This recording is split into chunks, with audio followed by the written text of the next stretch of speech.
Hi, I am Vijay Kumar Bhagat, +2 KD Girls High School, and at this time I am taking class 10 and see and enjoy how syllabus is taught in class 10. Our syllabus is today discussion in class 10 is on mirror.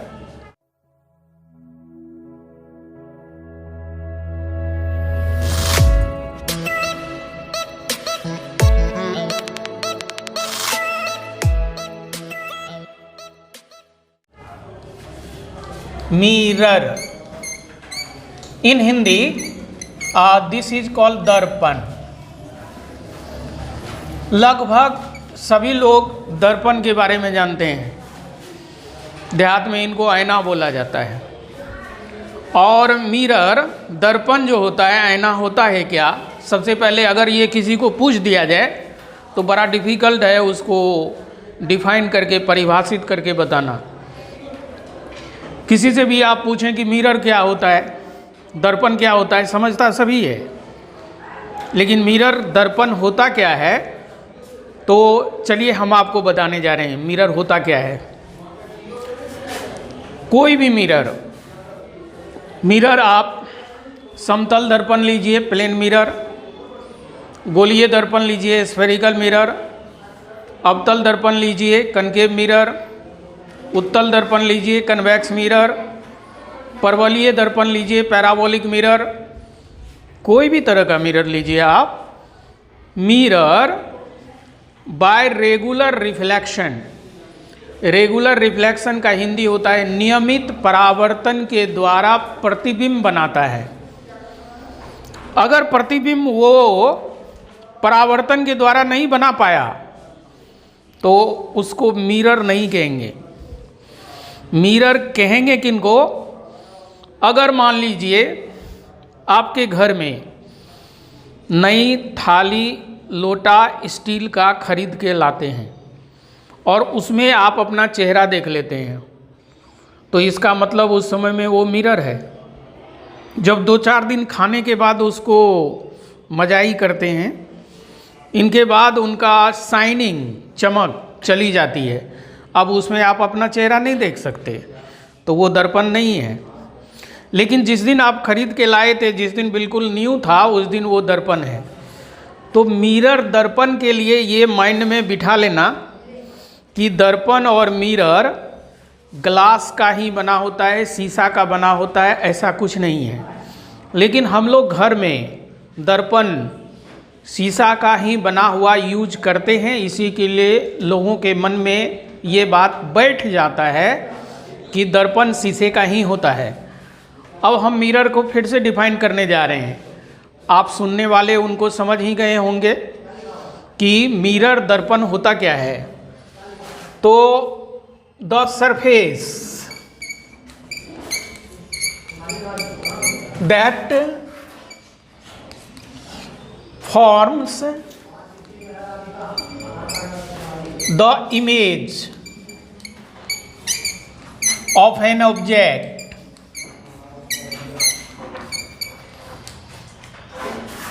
by the, तुम लोग लिखते जाओ जल्दी जल्दी, regular reflection is termed as, ये inverted coma में डाले, mirror. Hindi में भी लिख देते हैं ताकि आपको सुविधा हो. ऐसा सतह जो नियमित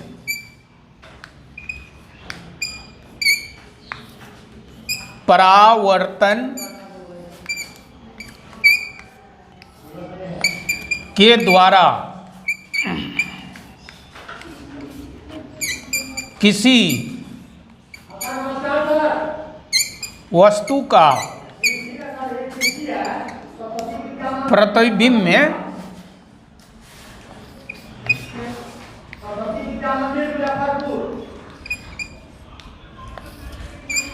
बनाता हो उसे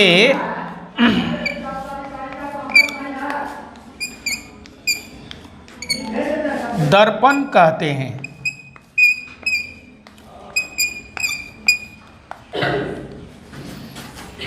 ये स्टूडेंट्स, हम लोगों का लाइव क्लास चल रहा है from KD girls high school Kasba, और हम लोगों का क्लास थोड़ा सा हाईटेक होने जा रहा है। तुम लोग लिखते जाओ। आप लाइव क्लास को वॉच भी कर सकते हैं।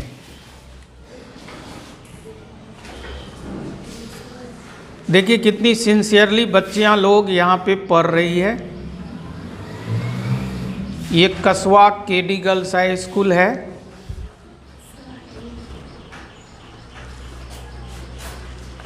यहाँ की बच्चियाँ काफ़ी स्मार्ट होती है। एडमिशन लेने के बाद यहाँ स्मार्ट बनाया जाता है।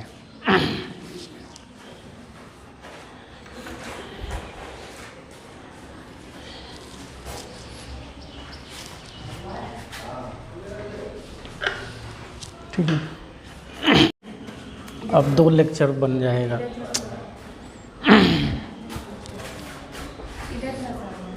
वो इशारा देते हैं, बोर्ड पूरा उसमें आ रहा है कि नहीं, उतना तुम लोग नहीं समझती हो। ठीक है, 2 टुकड़ा में डालना पड़ेगा लेक्चर।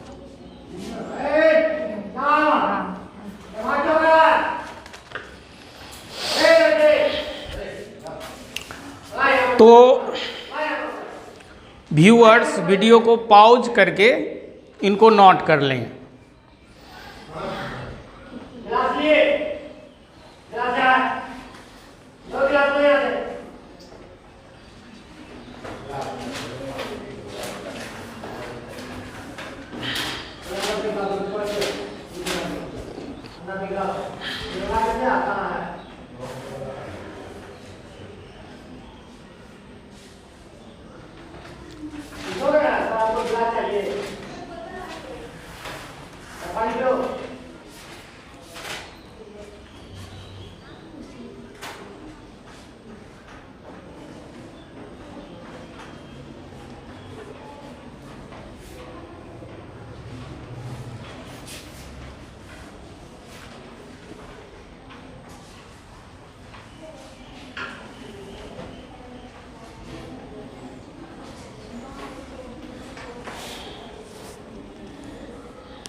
तुम लोग जल्दी जल्दी लिखो, टाइम लग जाएगा वीडियो बनाने में।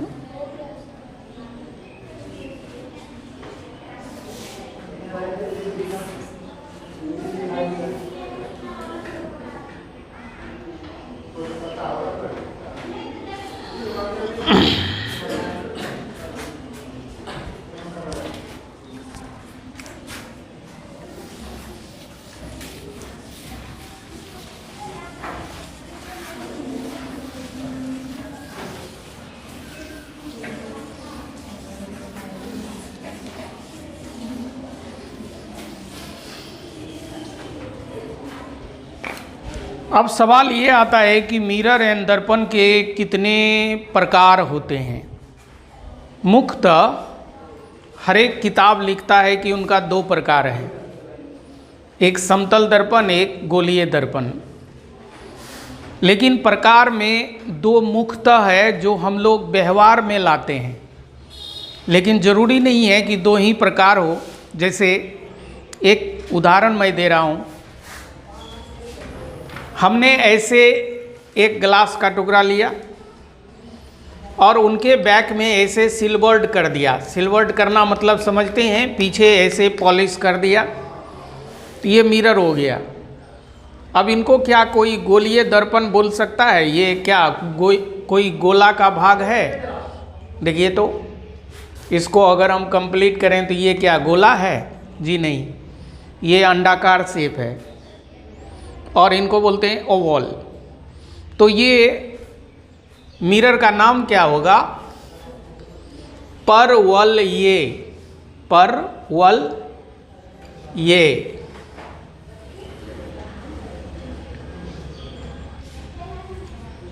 लिए दर्पण। चूँकि होता क्या है कि हम लोग basically KD girls high school में अपॉइंटेड तो हुए हैं, लेकिन हम लोग थे इंग्लिश मीडियम के टीचर। जहाँ मजबूरी है कि हिंदी में पढ़ाना पड़ता है, तो हिंदी कभी कभी हमारी गलत भी हो जाती है, इसलिए उसको आप उतना माइंड नहीं करिएगा। लेकिन इंग्लिश वर्ड लगभग हम कोशिश करेंगे सही ही लिखेंगे। इनका इंग्लिश वर्ड है पैराबोलिक मिरर, पैराबोलिक मिरर। परवलयीय दर्पण पैराबोलिक मिरर न गोलीय में आता है न समतल में आता है। एक व्यू दे रहे हैं। व्यू क्या दे रहे हैं? एक क्लियरिफिकेशन दे रहे हैं, स्पष्टीकरण दे रहे हैं कि मन में ये अगर विचार आता है कि दर्पण दो ही तरह का दुनिया में होता है, तो ये गलत है। होता है मुख्यतः दो तरह का, जिनको हम अपने प्रयोगशाला में, लैबोरेटरी में व्यवहार करते हैं। कौन कौन तरह? और हमारे 10th सिलेबस में दिया है 2 तरह का, लेकिन मिरर और भी तरह का होता है। आप किसी म्यूजियम में अगर मूव करिए, कोई म्यूजियम अगर गए होंगे, तो म्यूजियम का मिरर इस तरह से बना रहता है। ऊपर रहेगा समतल दर्पण, ग्लास ही इस तरह से डिजाइन रहता है। इधर रहेगा कनकेव मिरर, ये नीचे रहेगा कन्वेक्स मिरर, फिर यहाँ स्टैंड बना रहेगा। इसके सामने जब आप जाके खड़ा होंगे तो यहाँ मिरर, ये पूरा एक दर्पण तो है, लेकिन ये मिरर बना है 3 भाग से। ऊपर सब समतल दर्पण, अवतल दर्पण, उत्तल दर्पण। समतल दर्पण में हम लोगों का चेहरा ऊपर वाला भाग दिखेगा। चेहरा का जितना साइज है उतना ही साइज आपको दिखेगा। लेकिन जब ये वाला पार्ट में आप अपना बॉडी का पार्ट देखिएगा तो आपका पेट दिखेगा, और कनकेव मिरर आपका पेट इतना बड़ा कर देगा कि लगेगा ऐसे ड्राम की तरह। और नीचे उत्तल दर्पण में आपको अपना पैर दिखेगा। तो उत्तल दर्पण क्या करता है? आपके इमेज का साइज छोटा कर देता है, तो आपका पैर लगेगा एकदम संठी की तरह। मतलब आपको ये मिरर के सामने जब खड़ा होंगे तो आपको लगेगा 2 स्टिक पर एक बड़ा सा हाथी के जैसा पेट के ऊपर में एक छोटा चूहे के जैसा मुंह रखा हुआ है। इसको म्यूजियम में इसलिए यूज करते हैं कि म्यूजियम में जस्ट इसको बोलते हैं जोकिंग मिरर, मतलब जोकर के तरह ये मिरर बिहेव करता है। तो मिरर का ये जो एक्स्ट्रा एक्सप्लेनेशन अतिरिक्त हम बता रहे हैं सिलेबस के बाहर जा कर के, ये मिरर को ज़्यादा एलेबरेट करने के लिए, मिरर का ज़्यादा वर्णन करने के लिए। अब चलिए जो सिलेबस में मुख्यतः है उसका बात करते हैं, जो मेन सिलेबस में आता है। मेन सिलेबस क्लास 10 में 2 तरह का मिरर होता है, और जो हम लोगों को पढ़ना है वो 2 तरह का मिरर कौन कौन है, तो लिखेंगे of types of mirror. Types of mirror, दर्पण के प्रकार। टाइप्स ऑफ मिरर में 2 तरह का दर्पण होता है। एक है प्लेन मिरर, दूसरा है स्फेरिकल मिरर, गोलीय दर्पण, स्फेरिकल मिरर, समतल दर्पण,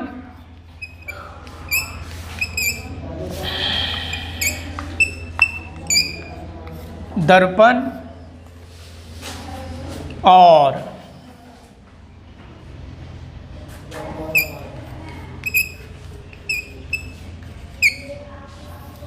गोलीय दर्पण। जिस गोलीय दर्पण में स्फेरिकल मिरर में फिर फर्दर का मतलब होता है और आगे जा कर के फिर दो पार्ट हो जाता है। फर्दर ये दो पार्ट में डिवाइड होता है। एक होता है कनकेव मिरर, कनकेव मिरर, अवतल दर्पण और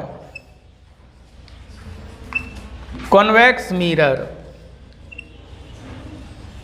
उत्तल दर्पण।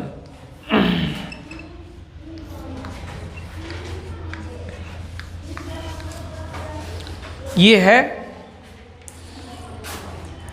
तब तक हमारे क्लास की बच्चियां नोट कर रही है। आप देखिए किस तरह हमारे यहाँ बच्चियां लोग सिंसियरली पढ़ती है।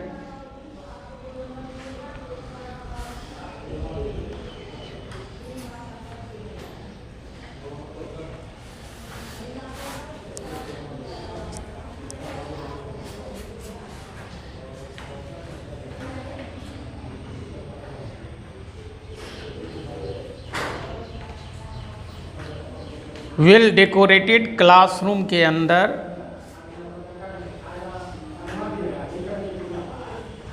Girls are sitting in well disciplined manner and all girls are studying very sincerely.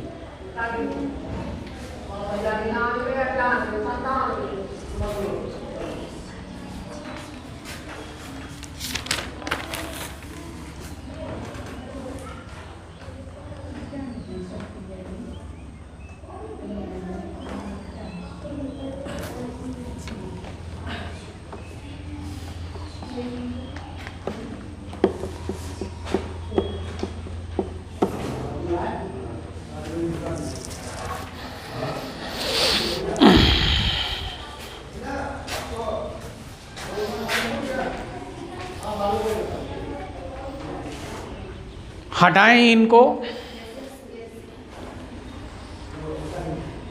इनका सही वर्ड होता है हटाएं, रिमूव करें, मिटाएं ऐसा नहीं कहना चाहिए। हम लोगों का स्कूल काफ़ी एडवांस स्कूल है। दूसरे स्कूल के बच्चे जो इनको देखते होंगे वो इनको सब्सक्राइब करिए, आपको बहुत बेनिफिट मिलेगा।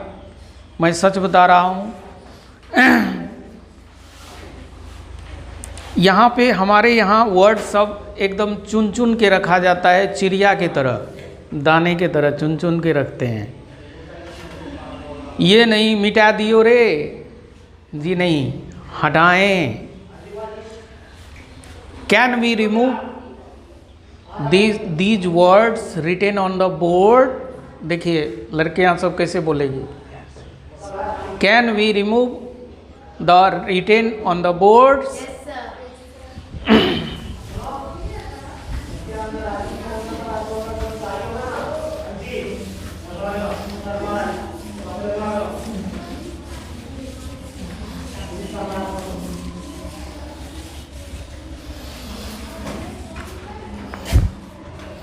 स्टूडेंट्स, हमारे यहाँ के वीडियो लेक्चर का एक बड़ा फ़ायदा ये है कि हमारे यहाँ जो बच्चियाँ अभी जो क्लास में अटेंड नहीं कर रही है, वो बच्चियाँ घर बैठे इस वीडियो को लेक्चर देख करके वो क्लास को रेगुलर कर सकती है।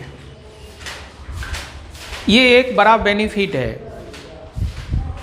तो मेरा एक रिक्वेस्ट है कि केडी गर्ल्स हाई स्कूल में एडमिशन ली हुई जितनी भी बच्चियां हैं, लगभग 300 गर्ल्स होगी।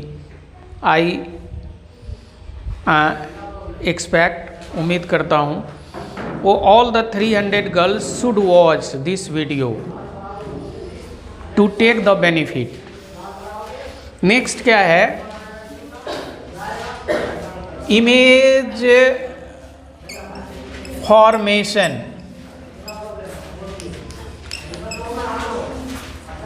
Bye a plane mirror. समतल दर्पण के द्वारा प्रतिबिंब का बनना है।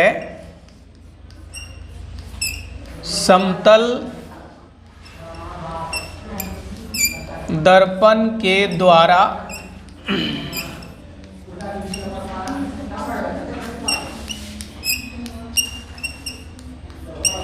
प्रतिबिंब का बनना।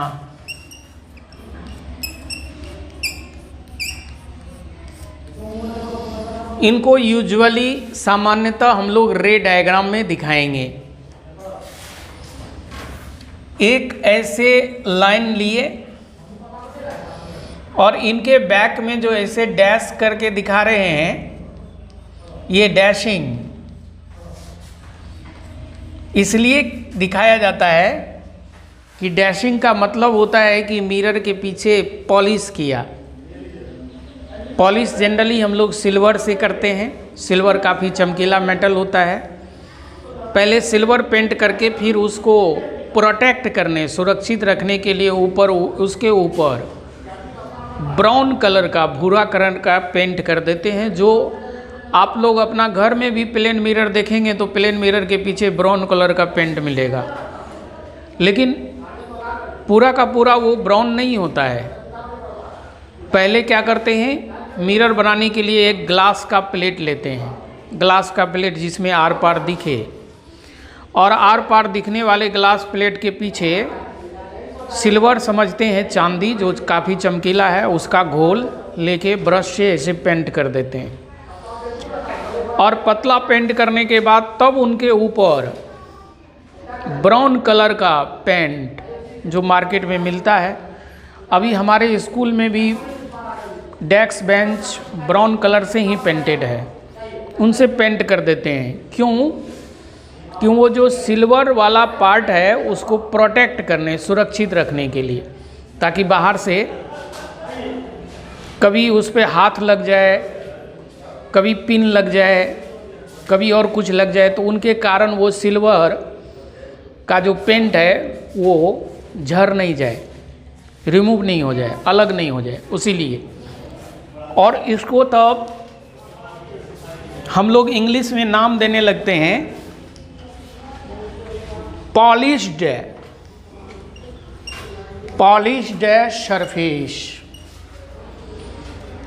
और जो आगे वाला सरफेस व्यवहार में लाते हैं रिफ्लेक्शन के लिए, उनका नाम देते हैं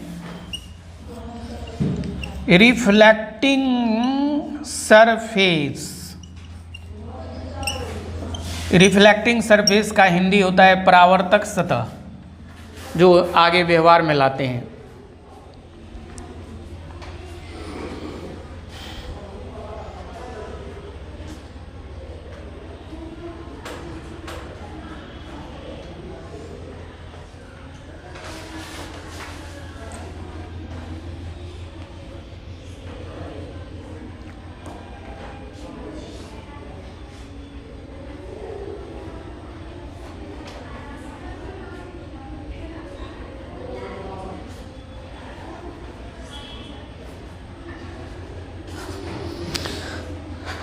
अब इनके आगे हम लोग कोई ऑब्जेक्ट रखते हैं। ये ऑब्जेक्ट ए बी, ऑब्जेक्ट का मतलब वस्तु होता है। जैसे ये मार्कर भी एक ऑब्जेक्ट है। ये मार्कर नहीं, सॉरी, चॉक। चूँकि हम लोगों की आदत पड़ गई है मार्कर से लिखने के लिए, इसलिए मार्कर बोल दिया। चौक। ये चौक में आपको अगर कहा जाए कि इस चौक के कितने टुकड़े आप कर सकते हैं, सकना बोला गया है, तो कोई आदमी इनका टुकड़ा टुकड़ा करते करते वो कह देगा कि सर इनका इतना टुकड़ा हम कर देंगे कि आप गिन भी नहीं पाइएगा। इनका मतलब ये चौक इनफाइनाइट नंबर ऑफ पार्टिकल से मिलके बना है। ये चौक में कितने पार्टिकल्स है? इनफाइनाइट नंबर, अनंत नंबर, काउंटलेस नंबर। उसी तरह से ये ऑब्जेक्ट में, ये लाइन में कितने पॉइंट्स होगा? Infinite points. किसी भी पॉइंट को हम देखते कैसे हैं? हमारे आँख से लाइट निकल के उस पॉइंट पे जाता है तब देखते हैं, या वो पॉइंट से लाइट चल के हमारे आँख में आता है? तो आंसर है वो पॉइंट से लाइट चल के हमारे आँख में आता है तब देखते हैं। ये नहीं कहिएगा कि हमारे आँख से सर लाइट उस पॉइंट पे पड़ती है तो फिर देखते हैं। तब तो फिर ऐसा हो जाता है कि रात के भी टाइम में आप लोग क्या करते हैं, अपना बटन दबाते, आपके आँख से लाइट निकलता रोड पे और रोड के सारे वस्तु को देखते। आप अंधेरे में भी देख सकते थे। देखने के लिए सीइंग प्रोसेस में क्या होता है कि ऑब्जर्वेशनल प्रोसेस में किसी भी वस्तु से लाइट हमारे आँख में आना चाहिए। रात के समय में वस्तु नहीं दिखती है, कारण रात के समय में वस्तु से लाइट हमारे आँख पे नहीं आती है। आप समझ गए अच्छी तरह से? वस्तु को देखने के लिए वस्तु से लाइट हमारे आँख में आना चाहिए। तो ये ऑब्जेक्ट का हर एक पॉइंट कितने लाइट ये मिरर पे डालेगा, एक पॉइंट से कितने लाइट हम ड्रॉ कर सकते हैं। थोड़ा यहाँ हम पॉइंट लेके दिखा रहे हैं, एक पॉइंट से कितने रे हम ड्रॉ कर सकते हैं। ये ड्राइंग करने से ही समझ गए होंगे कि इनफाइनाइट, अनंत ड्रॉ कर सकते हैं।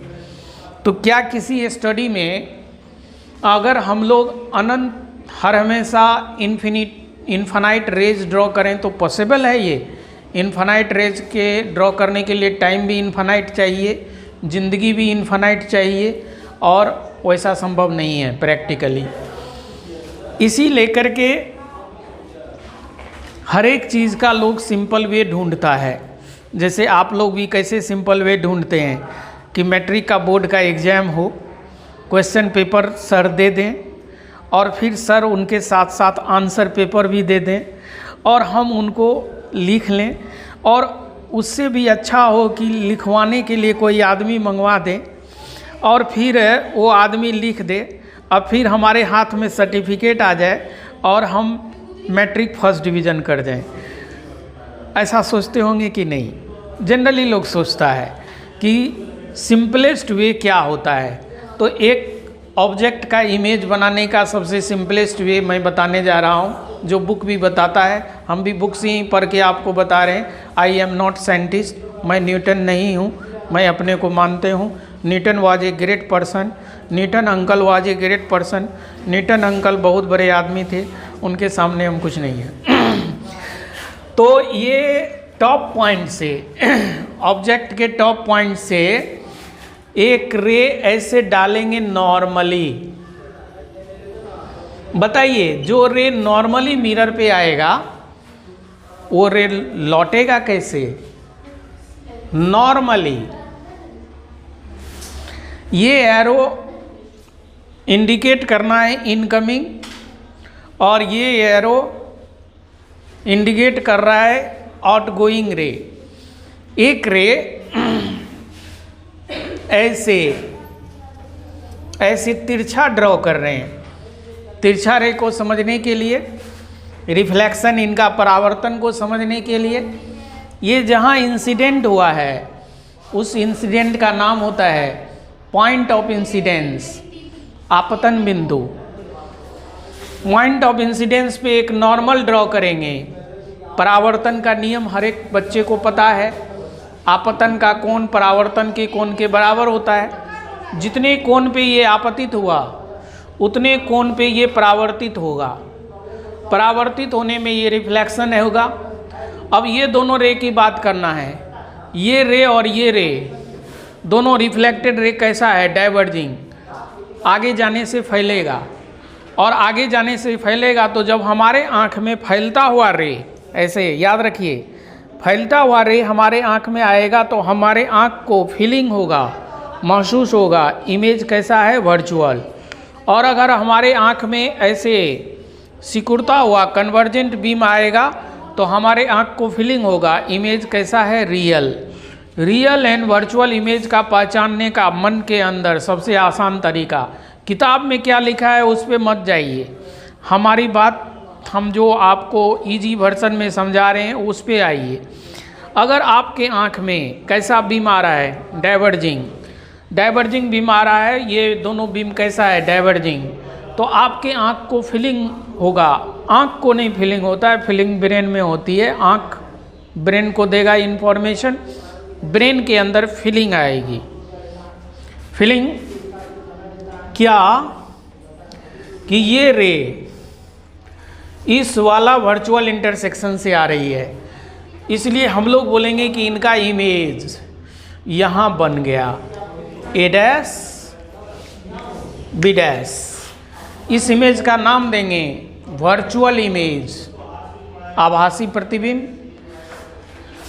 वस्तु सीधा है, इमेज भी सीधा है, इसका इंग्लिश बोलेंगे इरेक्ट। जितना बड़ा वस्तु है उतना ही बड़ा इमेज है, इनका मतलब बोलेंगे इक्वल इन साइज। तो इमेज के बारे में क्या क्या हम लिख सकते हैं, अबाउट इमेज। अबाउट इमेज मतलब इमेज के बारे में, अबाउट इमेज है वर्चुअल,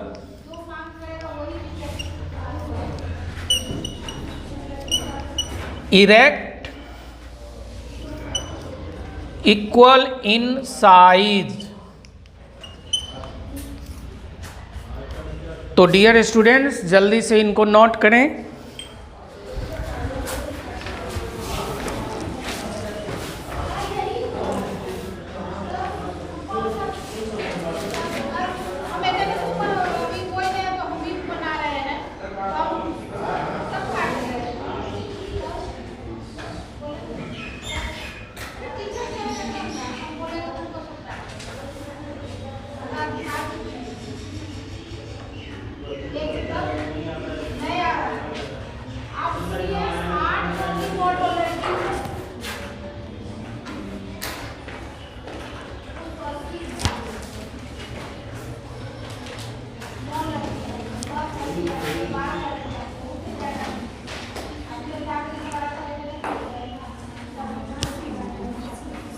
तुमने नोट की, दिखाओ।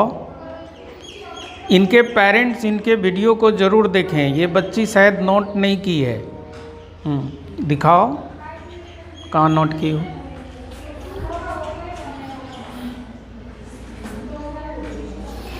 देखिए ये क्लास में ये बच्चियाँ कुछ भी नोट नहीं कर रही है। हम आपको बच्चियाँ का फ़ोटो भी दिखा रहे हैं, इनके पेरेंट्स के पास में मोबाइल होगा ज़रूर। अगर आप देखेंगे तो आपको सबूत मिल गया, आप अपनी बच्ची को समझाइएगा।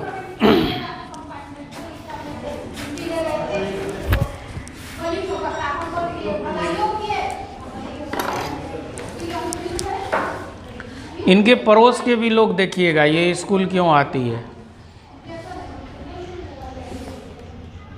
पूरा वायरल कर देंगे।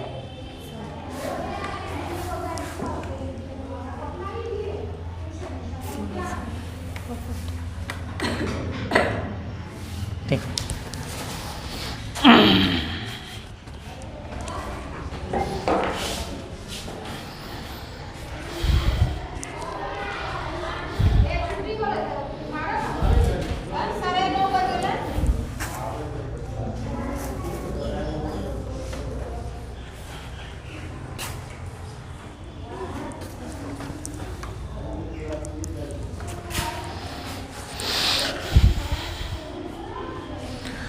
नोट कर लिया तुम लोगों ने?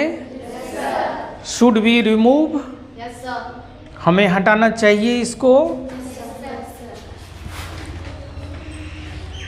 हटाएं।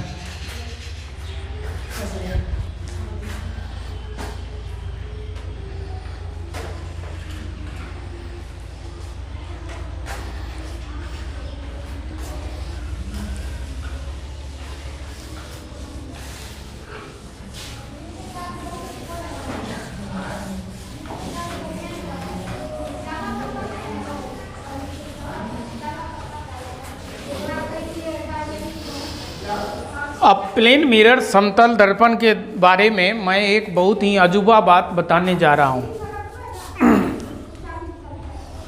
सरप्राइजिंग थिंग बोलते हैं उसको, आश्चर्यजनक बात। हालांकि शुरुआत में सुनने के बाद आपको गलत भी लगेगा। एनसीईआरटी बुक और बिहार स्टेट के टेक्स्ट बुक लिखते हैं, समतल दर्पण हमेशा आभासी प्रतिबिंब बनाता है।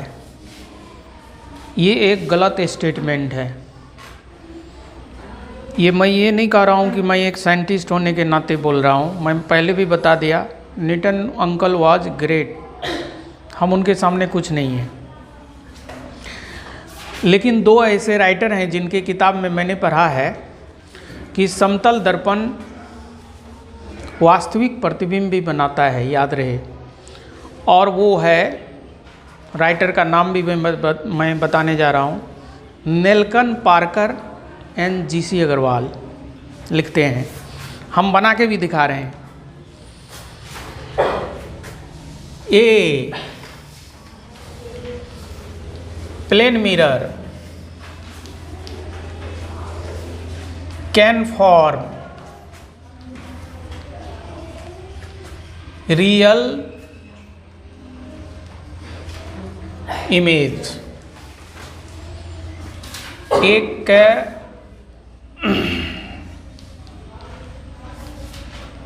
समतल दर्पण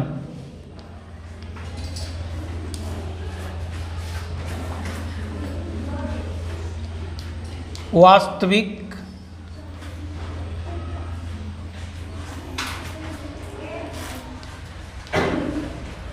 प्रतिबिंब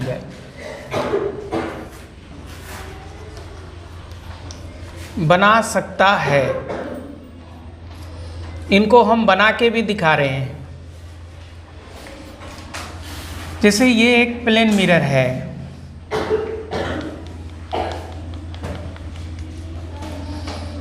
और इनके आगे ये लेंस रख दिए, और यहाँ एक ऑब्जेक्ट रखे, ऑब्जेक्ट से रे ऐसे जा रही है। रे ऐसे टकरा के जब मिरर से वापस लौटेगी तो ऐसे लौटेगी कि नहीं। अब देखिए कि मिरर से टकराने के बाद जो रे ऐसे वापस आया, ये कैसा रे है? कन्वर्जेंट। इसलिए ये इमेज कैसा है? रियल। इसमें फिर से समझने के टाइम में ये कन्फ्यूजन नहीं हो जाए कि सर ये तो आप लेंस के मदद से न ऐसा किए। मेरा ये कहना है, भले ही हम लेंस के मदद से किए, लेकिन यहाँ पे रे को जमा किसने किया? लेंस ने या मिरर ने? मिरर ने। तो कहा जाएगा कि ये plane mirror can form real image. अब बच्चियां लोग नोट कर लें, हमारे स्कूल में छुट्टियां हो चुकी है, इसलिए क्लास को यहीं ओवर करेंगे। हमारे साथ बने रहिए। नेक्स्ट लेक्चर में इनसे और इफ़ेक्टिव लेक्चर लेके आएंगे अबाउट प्लेन मिरर। देखिए हमारे यहाँ की बच्चियाँ सब कैसे सिंसियरली पढ़ रही हैं।